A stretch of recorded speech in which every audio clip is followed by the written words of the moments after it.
Welcome to the Lubber's Hole. You're with Ian and Mike as we reread the Aubrey Maturin novels of Patrick O'Brian. We are partway through our reading of the Ionian mission. So, Mike, can you catch us up? What did we hear about last week? What might be coming up for us this week? You bet, Ian. Well, last week was our musical December holiday gift. We had Jack playing through the Bach chaconne and our interview with Professor David Curtin. Thank you, David. That was awesome. We had a celebration of music in the canon. In the story, Awkward Davis came aboard. Jack developed a bad cold, and Rear Admiral Hart, sent Jack and William Babington on a mission into the swirling Byzantine politics of the Barbary States. Byzantine, yeah, potato. Tomato. Exactly. Jack was a bit suspicious, and he made Hart give him his orders in writing as Hart really tried to give him the bum's rush out the door and send him on his way. This week, the Dryad and the Worcester set off to rendezvous with the Polyphemus and complete their mission. We muse on what is and is not poetical, and Stephen Maturin, away on an intelligence mission, misses a rhinoceros and thousands of flamingos. Jack's cold continues to dog him. He misses Stephen, and we have the possibility of some unexpected action, usually the perfect thing to set up our hero, Jack Aubrey.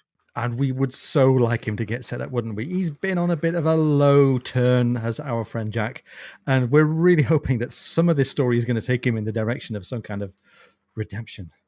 So we've got the possibility of a voyage. We've got a departure here. O'Brien writes here, the Worcester and the Dryad had hardly sunk the squadron's topsails below the western horizon before the sun came out and the breeze increased so that the sparkling blue was flecked with white horses. And Mike, this idea of the white horses, this starts a bit of a conversation going between Babington and Jack. It does. It was interesting.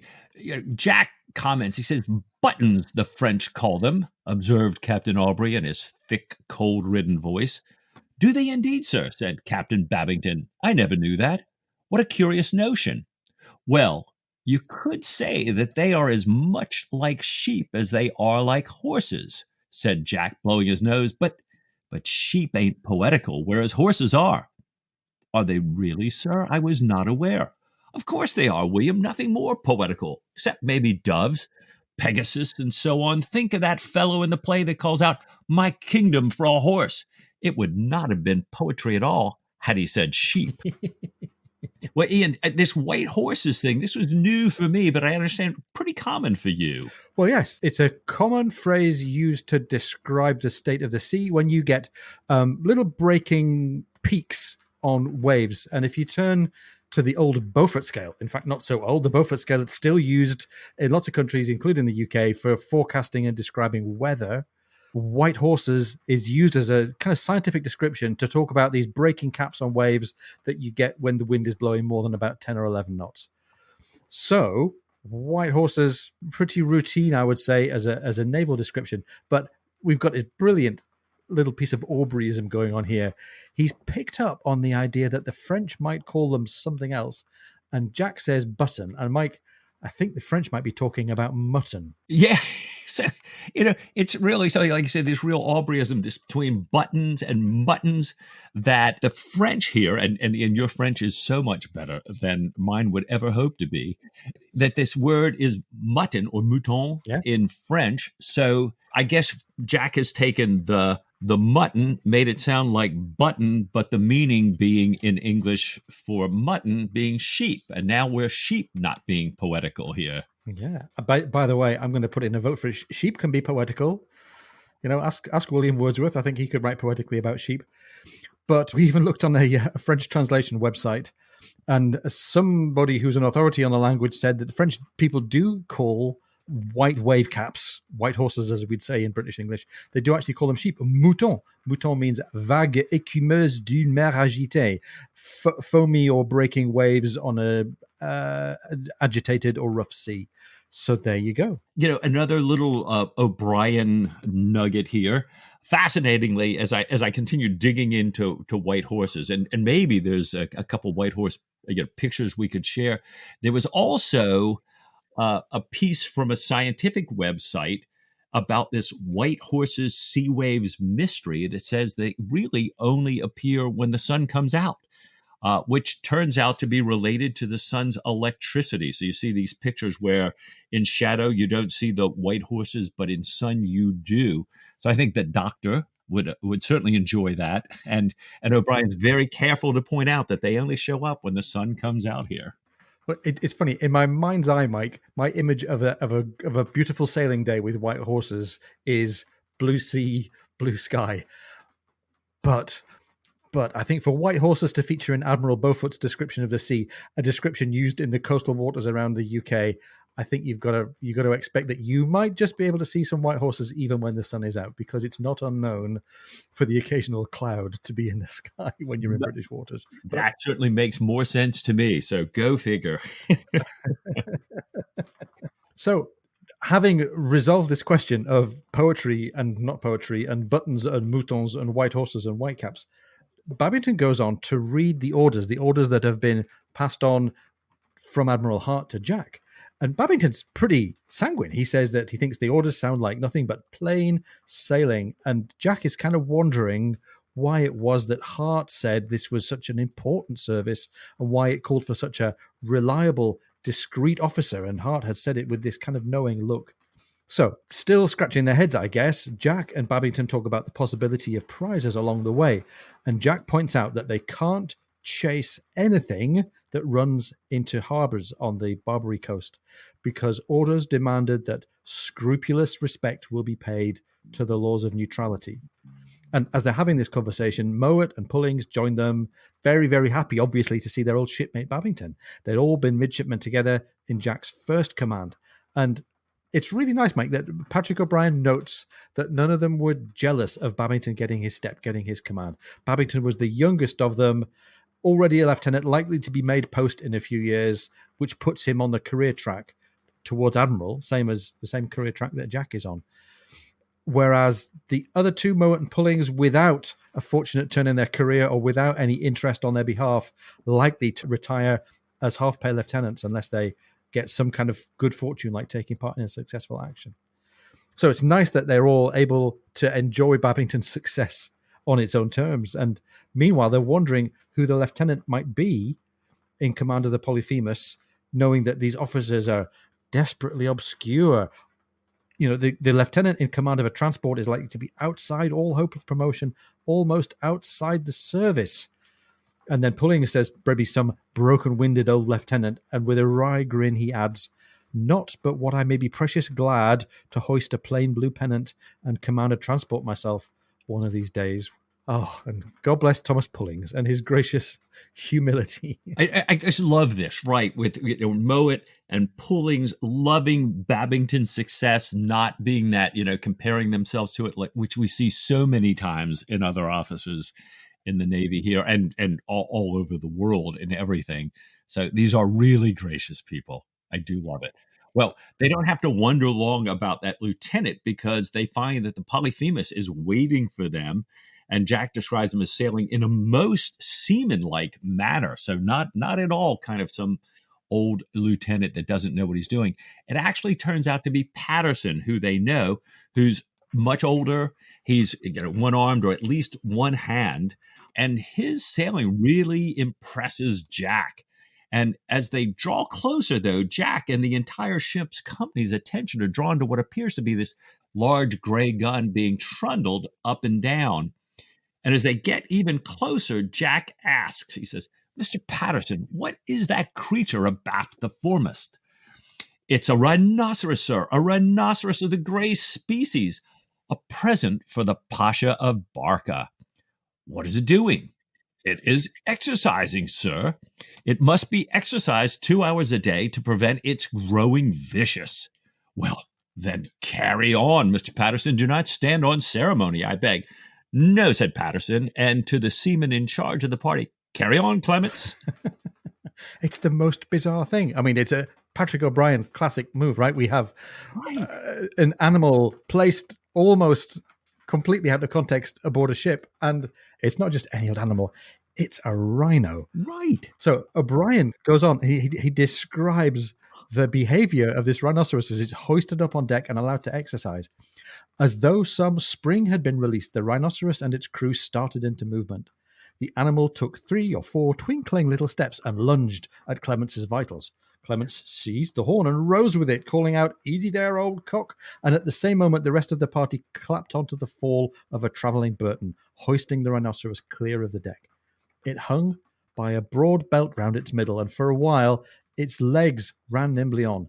Clemence reasoned into its ear in a voice suitable to its enormous bulk, and thumped its hide in a kindly manner. When it was lowered again, he led it forward to the foot of the foremast, holding it by the same ear and advising it to step lively, watch for the roll, and mind where it was coming to, not to crush people with its great fat arse. And then we have this description of the rhinoceros walking meekly with only occasional skip and thrust, and hoisted again, turned and led forward to and fro under the fascinated eyes of the Worcesters until it was brought to the main hatchway. And it's such a clear picture in my mind's eye, Mike, of this rhinoceros being gingerly lifted up and permitted to walk a few steps on the deck of the ship. And even Clemence gives him a ship's biscuit and blindfolds him, and we have this image of the rhinoceros with its ears down and its legs out sideways, being completely transformed into this really meek, subdued, really scared animal. And we get lots of empathy for the rhino, I think, which again is a classic O'Brien move, I think. You've got to wonder, where does O'Brien come up with this stuff? You start wondering, wait a minute, every time we've had, a praying mantis or something like this, there's some reason that O'Brien puts this in here. What do you think? Well, you've got to wonder. So we're given this outsider's view of an apparently big and forceful being lumbering around on the deck of a ship, apparently being cared for by well-meaning minded. Is the rhino Jack Aubrey? Well, is this how Jack is meditating on himself as a bit of a pointless, but impotent ornament lumbering around on the deck? It's a really dark self-image of Jack, if that's where we're meant to be headed. Right. Jack with this horrible old cold, everybody trying to, pass him handkerchiefs and suggest he go down below and stay out of the damps. And he's on this mission from heart. He's really not sure why in the world he's there. It really makes you think. Well, Jack invites Patterson to come on board tomorrow and dine with him, weather permitting, but the weather is not permitting. And so these 3 ships are sailing together through the rough seas. Jack's cold continues to get worse, but he doesn't want to consult Lewis, Stephen's assistant, because he feels like that would be being disloyal to Stephen, to talk to somebody else about medical advice. And he wishes over, time and again that Stephen were there. He does try some of the remedies that his officers suggest, and especially the wine seems to be a big hit. He's feeling a little bit better, and so he spreads the ships out so that they cover more territory, hoping they might spot a prize as they cruise along. It's funny you mentioned the wine. That reminds me of what somebody described to me as the old French country cure for a cold, which involves a hat and a bed and a bottle of brandy. And you put the hat on the bedpost, you go to bed, and you drink brandy until the hat moves all by itself, and then you're cured. So maybe that's what Jack needed. I am all for that. I like that. So Jack's got the ships. He's trying to take command, right? He's making them into a little squadron. He's got them spread across the seaway because they're going to go through a fairly narrow patch of water here. The stretch of water between Sicily and Malta and North Africa is actually quite narrow, so there's a great opportunity for them to maybe snap up a prize. Unfortunately, they don't see one, but they do learn from some fishing boats that there's a wounded French merchant ship that's passed by the day before. And Mike, that gives us a little enticing idea that there's some Aubrey bait out there, that there's a vulnerable prize. They're not seeing any of those, so Jack consoles himself with a bit of toasted cheese and also with some music. He consoles himself with Christoph Willibald Gluck, German opera composer. I've got no idea what pieces of Gluck Jack might have available to play on his violin, but why not? We know that Gluck was famous as a German opera composer. He was certainly a contemporary to the timeline of the novels. He was around in 1714 to 87, and he was famous for adding emotional, musical, and dramatic elements to opera, which was a bit of a revolution. Right. So good old Gluck. As Jack listens through his open skylight, he hears the hands dancing on the forecastle. It was a cheerful sound, says O'Brien, one that he loved to hear as signifying a happy ship. The confused, distant noise, the familiar tunes, the laughter, the clap of hands, and the rhythmic thump of feet was full of memories for him too, as he wandered up and down his spacious, lonely domain, cocking his ear to the sound of Ho the Dandy Kiddie-O. And this is the moment, I think, Mike, that I'd remembered a couple of episodes ago now. Aubrey cut a few heavy lumbering steps in spite of his cold. And this is an image that really comes to the front of my mind's eye, Mike. The sick, sneezing, coughing, snorting, cold-ridden Jack Aubrey, probably, with his coat buttoned up and his muffler on, dancing a few lumbering hornpipe steps in his cabin. Right. And kind of thinking back to the days of his youth and dancing with them. And O'Brien tells us that Jack actually falls asleep thinking about those days, as O'Brien writes, the perfect, unthinking health, the good company on the whole, no responsibility apart from the immediate task in hand. And he was thinking of the rare, noisy, strenuous, good-natured fun they had when hands were piped to mischief, as he fell asleep, smiling still. I love that. Hands piped to mischief line. Clearly, Jack is drifting off. I don't believe I've ever heard that one piped on aboard a ship, but I suspect in his mind's eye it was. Although, interestingly, O'Brien adds to this that Jack's sleeping mind often strayed, sometimes to his wife and garden, and sometimes to beds less sanctified. Ooh. I wonder if that temptation's going to rear its head again in the next chapter or two. We'll have to see, won't we? There you have it. Yeah. Thursday dawns, and all hands have got laundry hanging out to dry on the deck, and Jack joins the wardroom for dinner. And almost all of the officers are coming back to this idea of folk cures for Jack's cold. They've all got a cure that they want to share, or a story of circumstances under which they'd caught particularly bad colds. All these old naval wives' tales like, oh, you get a cold from talking to a woman with your hat off, or from having rain falling on your hair. Right. And the old thing about starve a fever and feed a cold, well, Jack was heartily feeding his cold. They talked about the rhinoceros, including the story of one on HMS Ariel that had met an unhappy end due to its appetite for grog. A debauched rhinoceros. Okay. Going down the same route as sloths and pottos and things in the past. An orangutan. Yeah, and the orangutan. Exactly. Right. And Jack hears Mowat and Rowan. Rowan is a lieutenant who's replacing the disgraced Lieutenant Summers. And Rowan and Mowat get into an argument at the end of the table. They're arguing about poetic meter. Rowan says, I may not know what a dactyl is, but I do know that will you take a piece of cake is poetry, whatever you say. It rhymes, don't it? And if what rhymes ain't poetry, then what is it? And Jack quite agreed, although he was morally certain that Mowat himself did not know what a dactyl was either, although he loved him dearly. Well, Ian, I have to admit, I had no idea what a dactyl was. What came to mind was pterodactyl. And I thought, is this Jack saying that, dinosaurs and sheep are not poetical, or they are poetical, or, sorry, bad joke there. But a dactyl, you're a little more acquainted with verse than I am. What is a dactyl? Well, a dactyl is a metrical foot consisting of one stressed syllable followed by two unstressed syllables, so long, short, long, short, long, like that. It has its origin, according to the internet, in late Middle English. It comes via Latin from the Greek word dactylos, meaning literally finger, and the three bones of the finger correspond to the three syllables, the long and the two short. And therefore, the idea of a pterodactyl being a dinosaur whose fingers have an important function. In this case, they form the function of a wing. Right. And we're making a connection here. We've got poetry about sheep, and now we've got poetry about fingers. We had Jack's earlier instructions to Babington about what's not poetic. Right. More seriously, what's going on here? We're being asked to speculate a lot about what poetry is and what it isn't. And Mike, it seems to me that there's lots of shifting meaning going on here.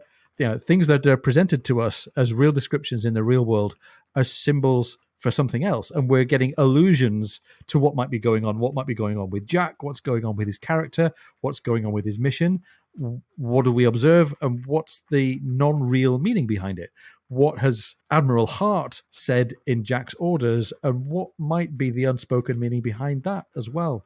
There's a little bit of what I think a literary critic would call semiotic drift going on in the descriptions here. And this poetry stuff, I think, is inviting us to speculate about that. Yeah, absolutely. Well, unfortunately, we don't get to hear the end of that particular poetry discussion because word comes into the wardroom that the Dryad, who had parted company from Medina, is now seen headed straight back to the Worcester. And it turns out she is, in fact, flying out from the land with what's described as an extraordinary press of sail. So Jack raises his royals and staysails, and the ships fly toward one another. The speed, O'Brien tells us, lifts Jack's heart. But he does notice that his men really need to be better drilled for emergency situations, anything outside their usual routine, which the lubbers seem to have learned. Right now, they're almost killing themselves trying to shift these unusual sailing sets. And Jack wonders how these people would do in battle as well. The Dryad, however, is handling itself beautifully. And O'Brien tells us that Babington comes aboard as though there were not a minute to be lost. One of our favorite phrases here. The French are in Medina, sir, reports Babington. Are they, by God, cried Jack. And Babington's got a little report for him here.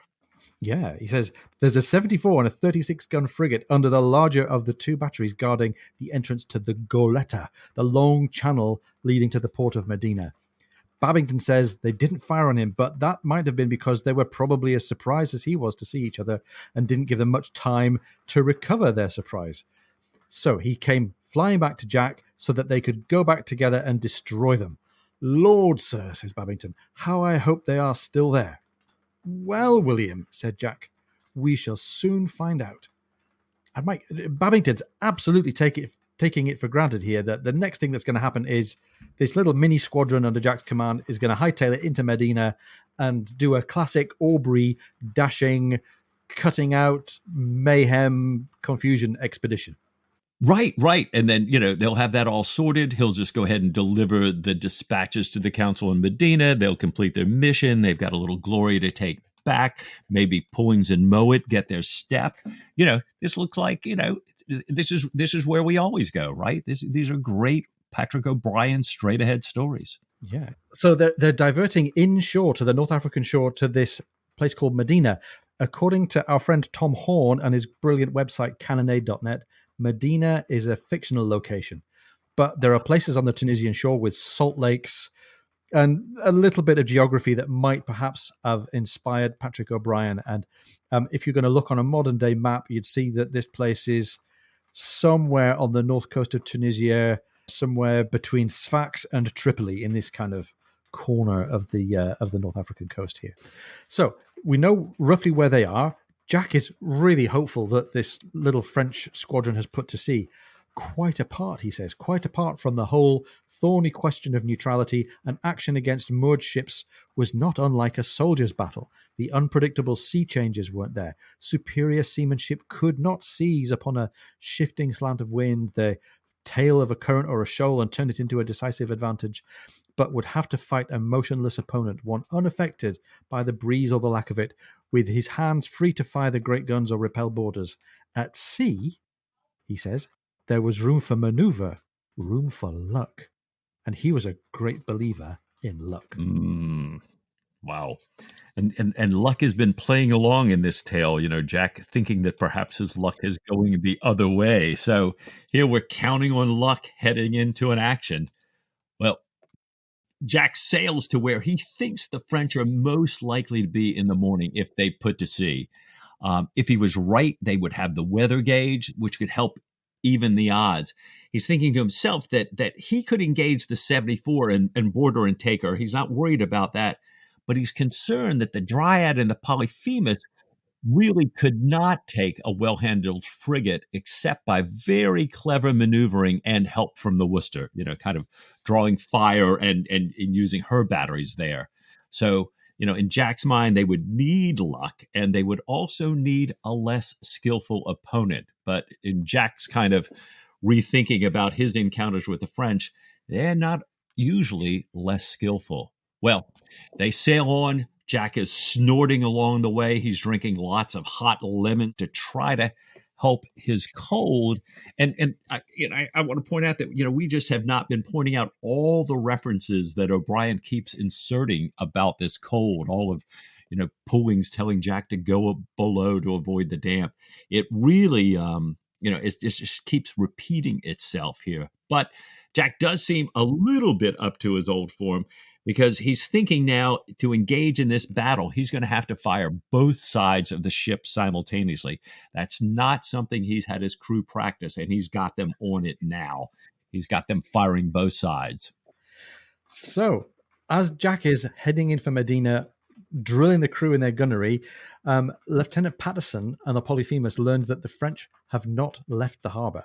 So, Mike, already one of Jack's hopes has been dashed. His hope was that they could engage on the open sea with room for luck and maneuver, but the French have, if anything, moved closer to the mole in Goleta.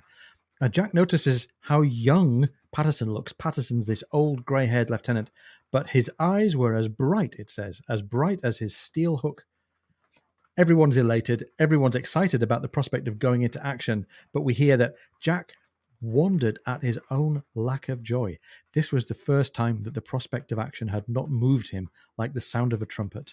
It was not that he dreaded the outcome, although this engagement was of that uncomfortable sort called a point of honor fight, an action where one's force was just too great to allow a decent, unblameable retreat, yet not great enough to give much reasonable chance of success. And he goes on to talk about how Jack's mind is too much oppressed by material worries, and we get this really strong impression, Mike, of a Jack Aubrey who's got doubts. And it's never happened before, as the author says. It's never happened before that Jack, on the way into action, is in any way inclined to doubt himself or his ship or his crew. And he's got some self-awareness. He recognizes that this is a first time for him, and he's really unsettled by it. And he shakes it off a little bit by assuming that everything's going to be okay. He assumes that once the dust starts to fly, it will all be okay. So he heads off for Medina as fast as the stiff breeze would carry them. Yeah, it is really interesting. As you point out, Jack, we haven't seen this before.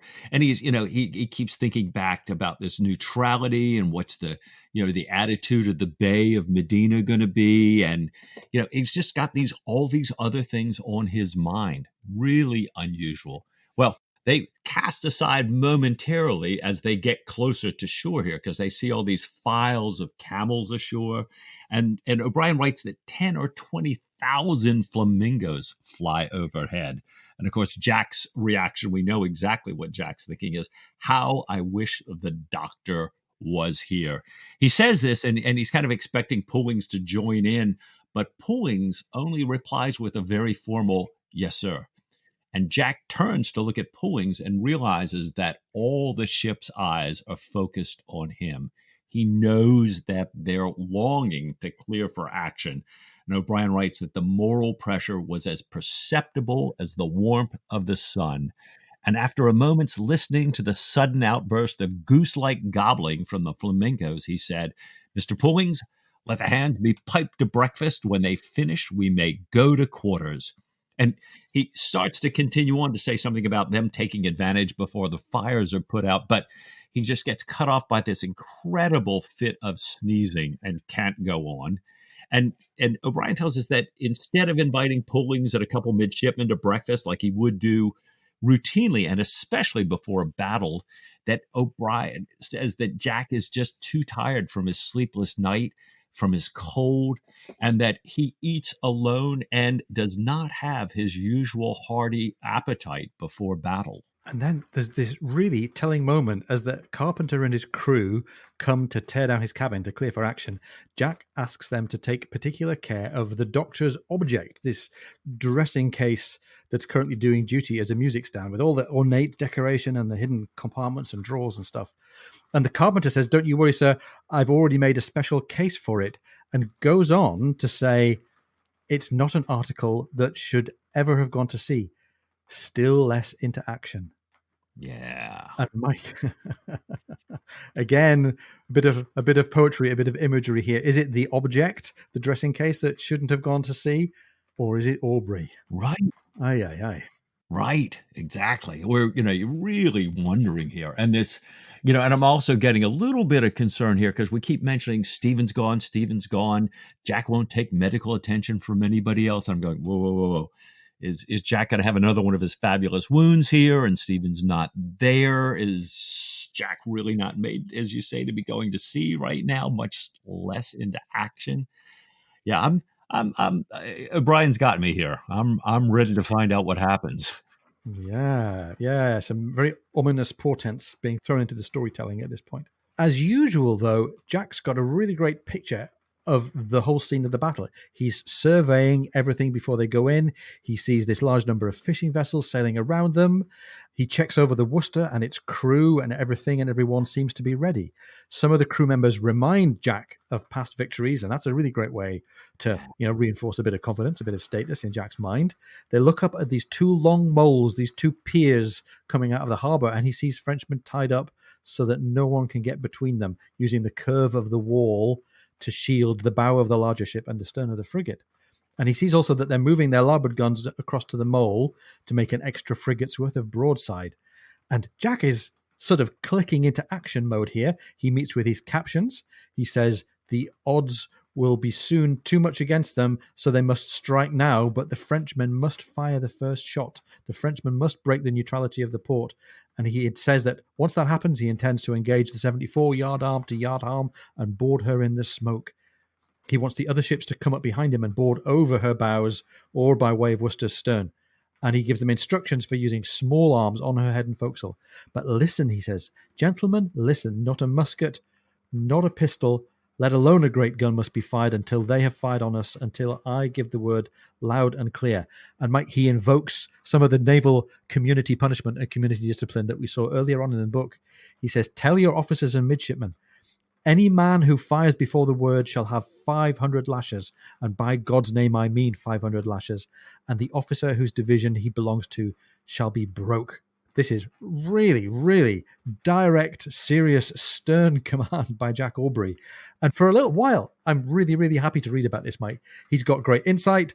He's got great strategy. He's got great powers of command and decision. And this looks to me like the old Jack Aubrey getting his game on again. It really does, Ian. And Patterson sort of emphasizes that as they're, Patterson and Babington and Jack are talking there. He says, don't you worry. I've never known a Frenchman to respect a port's neutrality if the odds were in his favor. So everybody sees that, the odds are in the French favor, but we've got Jack and we're going in and we're all excited about this. So they beat to quarters. Jack sends the Marine captain and a party of his men into small boats hidden from view to go around the enemy's stern and then to come up and attack the guns on the mole, capture those guns, and use them against the frigate. He has the gunner reload with chain shot and bar to destroy the enemy's boarding netting. The bosun is instructed to lash onto the Frenchmen once they approach. And Jack's really pleased with everybody's attitude about how many things have already been taken care of that he's ordering from. And we're, like you say, and we're pleased to see Jack is like completely in charge, making these decisions, giving these orders.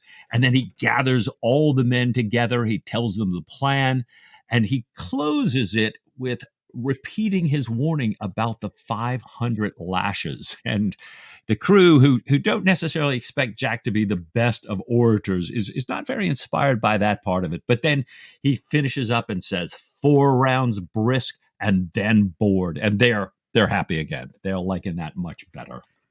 Yeah, and I think it's really significant that we hear about this not by way of Jack evaluating the plan or other captains taking part in the plan. We hear about this in terms of the crew's response to it and the crew's confidence and the crew's esteem for Jack. And that's clearly something that's very important to Jack, and I think that's what's being placed at risk here. Yes. So Killick begrudgingly brings Jack his second best uniform. Killick really doesn't want to risk any proper bullion, doesn't want to risk good uniforms, good epaulets, good anything. But he does also, bless him, include a fresh supply of handkerchiefs so Jack can blow his nose. So while all this dressing and nose blowing is going on, Jack's reflecting on the plan, and he thinks, well, it's a bold plan, but a lot depends on the reaction of the French. If the French think that this transport, the Polyphemus, is carrying a regiment of soldiers, they might lose their confidence, and that might sway the battle in favor of a response by the French. Yeah, he doesn't want to be the one that violates the neutrality. Jack certainly is most worried about that. That really just seems to be uppermost in his mind right now. So they're standing in, and just as they approach the mouth of the Goletta, the mouth of this inlet, to come round the island and engage the Frenchmen, a swarm of shrimp boats come swarming out and cut them off. They slow down, they holler, and the boats swerve off a bit. And as they're about to turn, the shrimp boats come back across and head between the British ships and the French ships. So there's now a score of brown lateen-sailed shrimpers between Jack's command and the French sitting there with their gun ports open. And Mike, I think this is the moment where O'Brien does what he so often does and undercuts all the planning and the preparation and the anticipation with a little bit of circumstantial change coming out of left field. These shrimp boats. Jack can't move in and grapple the Frenchman without crushing these shrimp boats. The master suggests squeezing them, but Jack orders them to haul their wind, and in these seconds they're committed to sailing past the Frenchmen. So the Worcester, the Dryad, the Polyphemus, and the small boat submarines sail past the Frenchmen, waiting for the guns of the ships and the guns of the battery to open up. I'm reading this, and I'm just really tense here. I'm wondering if they're about to get blown out of the water. I'm wondering, who are these shrimpers? They've all come out together. They're blowing conches. Is this some innocent festival or celebration? Or is this, kind of conspiring between the French and the locals to, make sure that the English are the ones that violate the neutrality? I don't know. But as you say, this incredibly well-planned strategy is just completely disemboweled at this point. Yeah, and now to pile on the agony, the shots don't come. So the French are clearly not on a hair trigger to break neutrality as Jack had perhaps hoped. And they agonizingly sail past, watching the small arms men in the French tops following them with their muskets. They see the gleam of the barrels and no shots coming. And they make a turn and they sail past the second island out to the French guns' reach. The surprise has been lost. The French now know that Polyphemus, the transport, is no threat. They've seen the Marines in the boats, and they see the French warping even closer to the island so that they can't be boarded. And as they see the element of surprise ebbing away, the Marines come back aboard, and Captain Harris, this fairly gung-ho Marine captain, says, well, why don't we land men on the island, approach the battery from behind with a fixed bayonet charge, and maybe that could provoke them into firing. But Jack's got this vision of seeing all the crowds gathering on the mole. He's concerned that the Marines charging down the hill might fire first in their enthusiasm and open fire on the locals or even on the Bay's troops. And without exact timing, and I think also exact discipline, the Marines could be left to the mercy of the remaining French guns. So Jack says, thank you, I have a new plan. I'm going to go beyond the French, drop a stern anchor, and swing around. They start a second run at the French, and they come to the turn. They see the French just about to place a cannonade that would have commanded that spot. And they realize that they've just about missed their opportunity here. They come round into the Frenchman's Bay with their axes at the ready to drop the anchor at a run, ready to back the main topsail and come to a halt and wait for the first gun. But neither the shot nor the order comes. They sail past the French, slightly below the Frenchman. They can't see over the Frenchman's hammocks onto her quarterdeck. All the French guns are run out. The waist of the French ships are lined with soldiers, and in the tops they see the same musket barrels pointed at Jack, following him, and it's agony. They sit side by side, almost quivering with anticipation. No one's firing, and then suddenly a gust of wind sends the Worcester forging slowly ahead, and it says in the text, after a few seconds, it was clear to Jack that the French commander's orders about firing first were as rigidly and strictly obeyed as his own. Jack gives the order to move forward. As he passes the frigate, he looks down, sees her captain, and in the text it says, their eyes meet, and at the same moment, each moved his hat to the other. Wow. Gosh, the tension, there's just no release here. There's, and you do have, I guess, this moment of this chivalrous gentleman's kind of honor between officers, which I love, but I'm just like all tightened up going, come on, somebody fire, and nothing happens here. I mean, we've had some chases and some sort of glancing actions, and shipwrecks and various other things have happened at sea, but we haven't really had a warm-blooded yard-arm to yard-arm naval fight for 4 or 5 books now, Mike. And as readers, we're desperate. Come on, let's have the thrill of the action. But no, it says in the text, Jack was perfectly convinced that the Frenchman in command was determined not to fire the first shot. And since there might be some fool among the 1,000 men moored against the mole, he led his ships up and down again. Fools there may well have been, but none in charge of a gun or even a musket. And the French were not to be provoked. May we not try just once more, sir, giving them a cheer as we go down? Asked Pullings in his ear. No, Tom, it will not do. If we stay here another half hour with the breeze veering like this, we shall never get out of this goddamn bay. Wind-bound for weeks, mewed up with these miserable brutes. So he orders the master to take them out of the bay and shape a course for Barca. Wow. You can only imagine what they're feeling on board here. You can only imagine what Jack is feeling. But O'Brien, to his credit, doesn't force us to do that. He writes about Jack. He took a few turns up and down the quarterdeck in order not to evade the disappointing looks of the crews housing their guns, the sullen, disappointed atmosphere, the flat sense of anticlimax. The ship was profoundly dissatisfied with him. He was profoundly dissatisfied with himself. And here we end chapter 6. Mike, this is like a reflection on 2020, isn't it? It's so true. Oh my gosh. Oh gosh. So, Mike, we've got to the end of this chapter, and we've got to this moment of looking back and reflecting on what it's been like. And maybe this is a good moment for us to say, as we come to the end of the year, as 2020 slips its cable and lets fall its topsails and heads back into the fog bank from whence it came. We've got, 38 episodes into the podcast. I want to say thank you to you anyway, Mike, for joining me on the crazy journey. But perhaps we can also take this moment to reflect and say thank you to lots of other people who've helped us out on the podcast.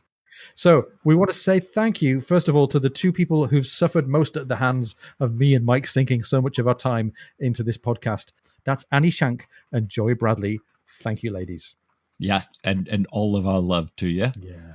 We've had some outstanding guests: Karen Milliard, Jeremy Raymond, Tom Horn, Brian Wilson, James Albright, Gord Lacko, Eva Sander, Adam Frante, Rachel McMillan, and most recently, David Curtin. Thank you. Thank you so much for joining us. Thank you for joining with our Patreon supporters on Zoom for a year-end celebration here. Oh, and speaking of the Patreon supporters, we want to say thank you to everybody who's most recently joined our band of supporters on Patreon. You're really helping to cement the future of the podcast and to help us stay focused on the things that allow us to make our best contribution. So, Patreon supporters, I'm going to name you all. I hope this isn't embarrassing.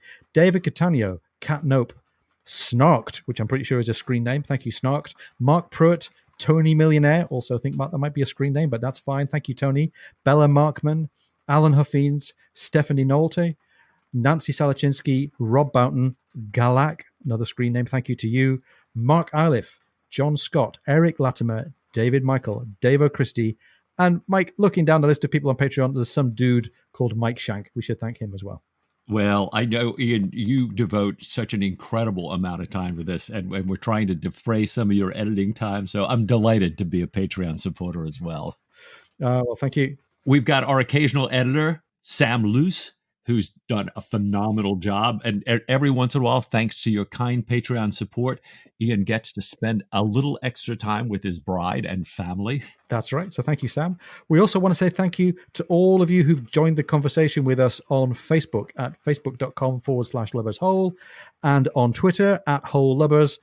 All of the great banter and commentary and ideas and suggestions and feedback for the show. We've really enjoyed that. Thank you all. And I think most of all, to all of you dear listeners who have followed us all the way from the beginning here to episode 38 and hopefully beyond, a glass of wine with all of you. Amen. So, Mike, what do you say? In 2021, should we have a little bit more Patrick O'Brien? Oh, Ian, I would like that of all things.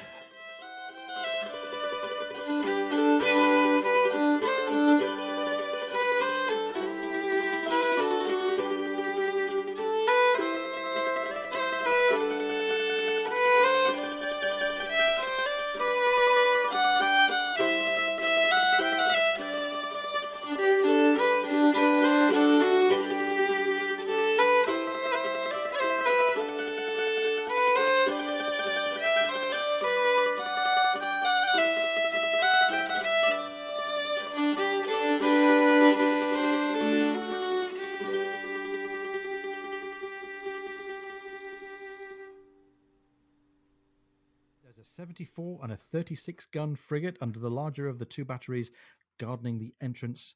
Gardening? Oh, no. Guarding the Sorry.